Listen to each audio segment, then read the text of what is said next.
A paz, meus queridos, tudo bom? Então, estou gravando meu primeiro vídeo do canal. É um projeto que Deus colocou no meu coração, tá? De trazer para vocês algumas curiosidades que possuem na Bíblia. Sabe aquele texto que muitas vezes nós paramos para ler e ele passa despercebido e muitas vezes naquele momento não faz nenhum sentido, mas quando nós vamos ver lá na frente ele faz, né, ele demonstra ter uma importância muito grande. Então, é nesse sentido que nós estaremos utilizando o canal. Apesar que no canal também tem mensagens, tá? Que vocês quiserem depois assistir, fiquem à vontade. Mas os vídeos menores, ele estará com esse intuito. Nós iremos falar de assuntos que vão nos enriquecer, entendeu? Que nós vamos nos encher de sabedoria, mas de uma maneira diferente, pura e simples, tá bom? Então, ou seja, nós iremos falar de alguns assuntos, nós iremos falar de reis, nós iremos falar dos profetas, ou algum assunto relacionado tanto no Antigo Testamento como no Novo Testamento, mas de uma maneira simples, né? E que vai nos enriquecer bastante, né? Não tem nada melhor do que nós recebemos sabedoria, né, e o crescimento dentro da palavra de Deus e principalmente em Cristo Jesus, não é verdade? Então, bora lá? Antes da gente entrar no assunto, tá? Nós estaremos falando hoje sobre o rei Uzias. Mas eu gostaria de convidar você a se inscrever no meu canal, tá? Ele está estreando hoje. Então, por favor, né, inscreva aí, né? Aí embaixo tem a partezinha, só de você clicar para você se inscrever nele. Aperta também lá o sininho lá também para vocês receberem futuramente novos conteúdos, né, que eu estarei postando. E também comentem sobre o assunto de hoje, tá? Vamos nos enriquecer para quem sabe futuramente a gente consiga fazer a segunda parte, né, desse assunto, ok? Mas antes da gente entrar nesse assunto, faz o favor para mim. Como o nome desse canal é Fé e um Bom Café, dá um pause aí, entendeu? Vá lá na sua cozinha, prepare, ou você pegue já o seu café que esteja pronto, entendeu? E vem aqui conversar comigo, o meu já tá bem aqui, ó. E nós vamos entrar no assunto, ok? Então eu vou colocar a vinhetinha aí do canal enquanto você faz isso lá, tá bom? Vá lá e volta agora, tá? Tô te esperando aqui. Quando eu não estou mudando o mundo, eu aproveito que tá bom. Quando eu não estou mudando o mundo, eu aproveito do que está bom. Então, voltamos. Bora lá? Vamos falar, né, hoje sobre o rei Uzias. Normalmente, o texto que muitos pregadores utilizam, muitos pastores, evangelistas, se concentra muito no livro de Isaías 6, quando diz que na morte do rei Uzias, né, Isaías viu o Senhor no seu alto e sublime trono. E nós resumimos muito em cima disso, né? Não passamos desse conteúdo raso sobre esse rei. Então é ele que eu estarei falando para vocês hoje. Nós iremos aprofundar na vida desse rei, para vocês verem que ele não foi um simples rei, tá? Ele foi especial, ele teve a sua diferença. Então, ele começou a reinar com 16 anos de idade e reinou até os seus 52 anos. Ele foi rei de Judá. Lembrando que depois da morte de Salomão, Israel foi dividido em duas partes. O reino do norte, que continuou chamando-se de Israel, e o reino do sul, que ficou conhecido como o reino de Judá. Ele era o rei de Judá. Então, ele, durante o seu período que ele ficou como o rei de Judá, ele fez a diferença.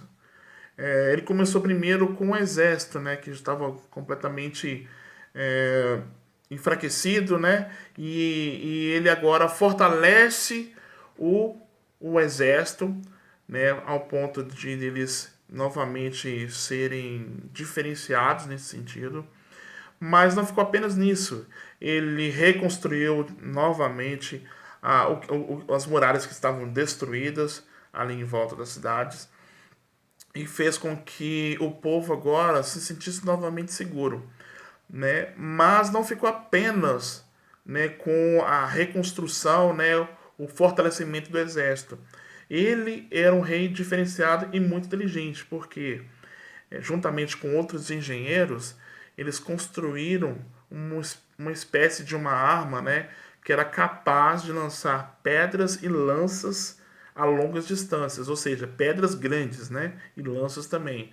Ou seja, ele acabou criando um tipo de dispositivo parecendo ou, né, idêntico a uma catapulta, né? Então, ou seja, a gente for olhar pelos relatos, talvez ele foi o primeiro homem a criar a catapulta. Então, ele, nesse ponto, foi diferenciado. Ganhou muitas guerras por causa disso, né? E ali entrou muitos despojos de guerras, né? Impostos, tributos em cima disso. Só que não ficou apenas nisso. Se você se aprofundar lá em 2 Crônicas 26, você vai ver que ele também apostou na agricultura, apostou em fazendas, em gados, né? Fez com que o comércio, né, ali em volta das cidades voltasse a ter segurança e o povo acreditar nisso. E isso fez com que todo mundo ali em volta se prosperasse. Ou seja, tudo que ele fazia dava certo. O gado, né, a parte agrícola, tudo estava dando tudo certo durante o tempo que ele ficou na frente como rei.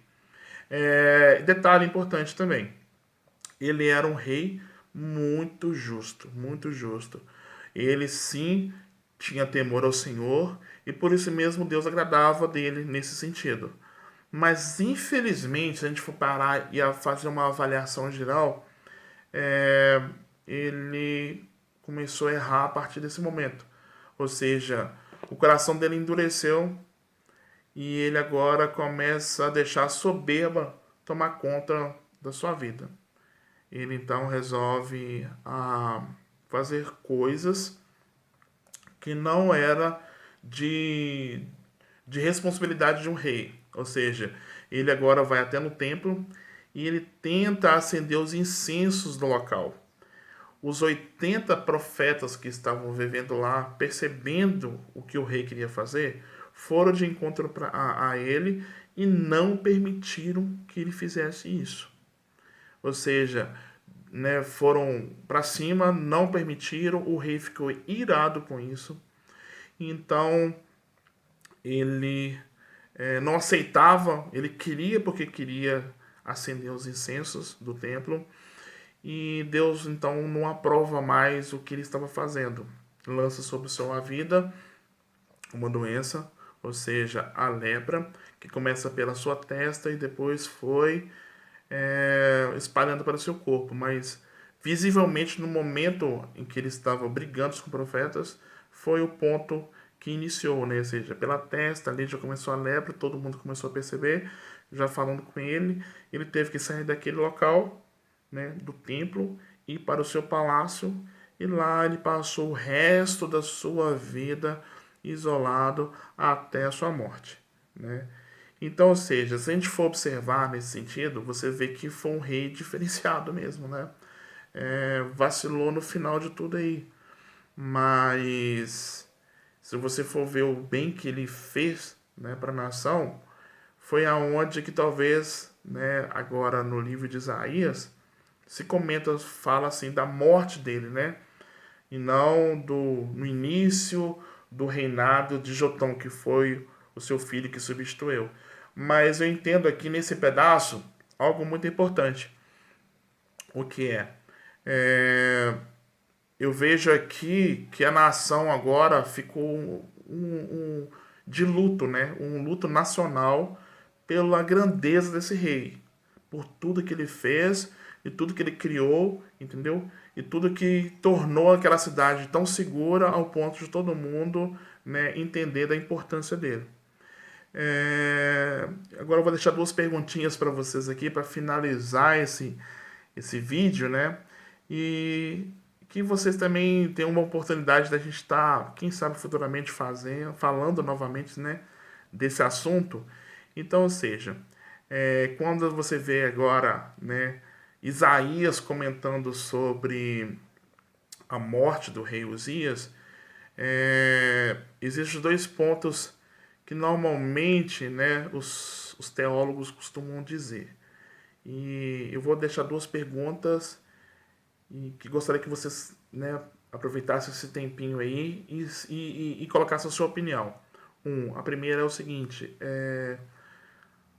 eles acreditam que o ministério, né, do Isaías, profeta Isaías, iniciou por causa da morte desse rei, por causa dessa treta que ele teve junto com os profetas.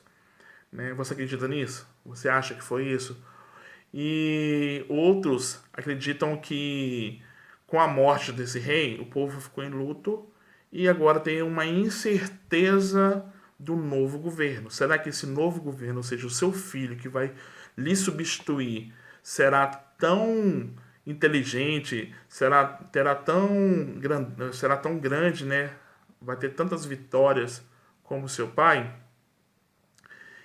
e vai vencer, né? Ou nós vamos perecer novamente de alguma forma? Será que ele vai ser um irresponsável nesse sentido? E porque, sinceramente, né, tem outro ponto que eu vejo também, que é a presença de Isaías nisso tudo, né, que eu acredito que seja aonde que Deus o levou para conversar com ele, vamos dizer assim, né, quando ele esteve lá na presença do Senhor. Eu acredito o seguinte, né, essa é a minha opinião, quem sabe vocês compartilham a mesma coisa. Eu vejo que agora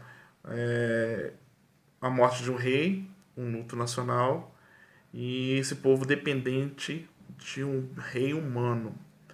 E agora eu vejo Isaías tendo esse encontro com Deus, aonde agora ele está sendo preparado para poder mostrar para aquele povo quem é o verdadeiro rei.